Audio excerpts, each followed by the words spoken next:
ખેડબ્રહ્મા પોલીસની કામગીરી નાસ્તા ફરતા સજા વોરંટના આરોપીની ધરપકડ એડી chief judicial magistrate court Khedbrahma દ્વારા નેગોશિયેબલ ઇન્સ્ટ્રુમેન્ટ એક્ટ કલમ 133 હેઠળ જાહેર થયેલા સજા વોરંટના નાસ્તા ફરતા આરોપીને ખેડબ્રહ્મા પોલીસે ઝડપી પકડી કોર્ટ હવાલે કર્યો છે.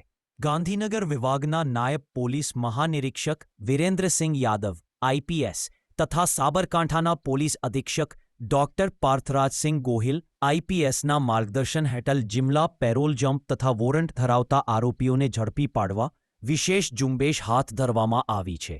આ સૂચના આધારે નાયબ પોલીસ અધિક્ષક સ્મિત ગોહિલ ઈડર વિભાગના માર્ગદર્શન હેઠળ police inspector D N. Sadhu Khedbrahma police staff અને સર્વેલન્સ ટીમ ચુસ્ત દેખરેખ રાખી રહી હતી.